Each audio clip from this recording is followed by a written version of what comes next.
gumalaw sa entablado. Isa na namang nakakagulat na balita ang lumutang, hindi na raw kayang patawarin ni Rhea Atayde ang kanyang asawa, si Zanjo Marudo.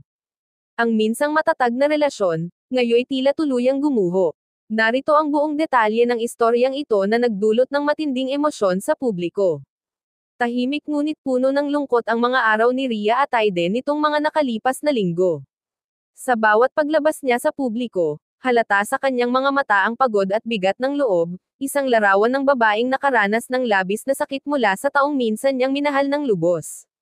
Ayon sa mga ulat, hindi na raw kayang patawarin ni Rhea ang kanyang asawang si Zanjo Marudo matapos ang mga pangyayaring yumanig sa kanilang pagsasama.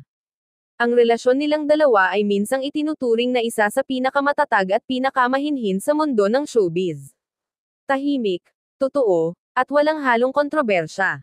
Ngunit gaya ng maraming kwento ng pag-ibig, dumating din ang mga pagsubok na unti-unting nagpahina sa pundasyon ng kanilang relasyon.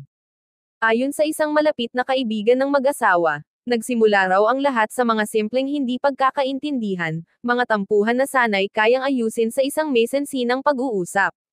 Ngunit habang tumatagal, ang mga tampuhang iyon ay nauwi sa sama ng loob, at ang sama ng loob, sa tuluyang pagkasira ng tiwala. Sinubukan ni Rhea na manahimik, umaasang lilipas din ang lahat. Ngunit sa dulo, tila napuno na siya. Ayon sa source, matagal niyang tiniis, matagal niyang pinatawad sa mga maliliit na bagay, pero ngayong sobrang nasaktan na siya, tila wala ng espasyo sa puso niya para sa isa pang pagkakataon. Hindi man tahasang ibinunyag ni Rhea kung ano ang ugat ng kanilang pag-aaway, may mga bulong-bulungan sa industriya na may mga bagay umanong ginawa si Zanjo na labis niyang ikinasama ng loob. Ang mga pangyayaring ito raw ang nagtulak kay Rhea na magdesisyong tapusin na ang lahat at huwag nang magpatawad.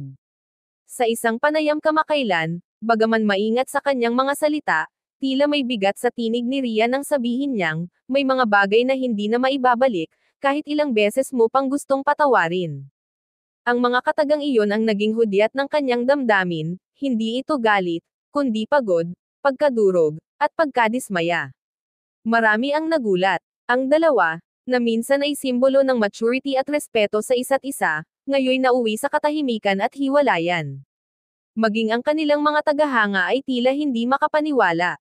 Maraming netizen ang naglabas ng kanilang saloobin online, karamihan ay nakikiusap pa kay Rhea na huwag sumuko.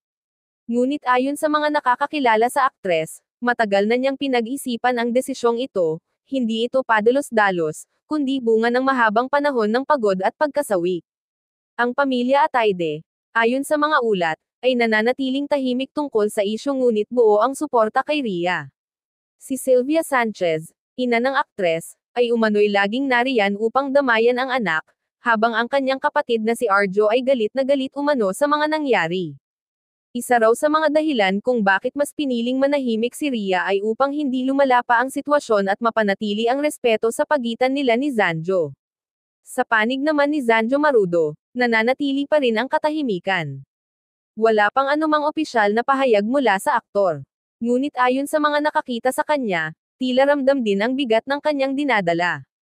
May mga pagkakataong nakikita siya sa mga event na tila malungkot, at may mga post sa social media na puno ng mga salitang may halong pagsisisi. Marami ang umaasa na baka sa paglipas ng panahon ay mapatawad din siya ni Rhea. Ngunit ayon sa mga malalapit sa aktres, hindi na raw talaga ito posible. Ang sugat ay masyadong malalim, at ang tiwala, isang beses lang masira, mahirap nang ibalik. Isa sa mga naging malungkot ngunit matatag na pahayag ni Rhea ay ang kanyang sinabi sa isang panayam. Hindi lahat ng iniwan ay masam.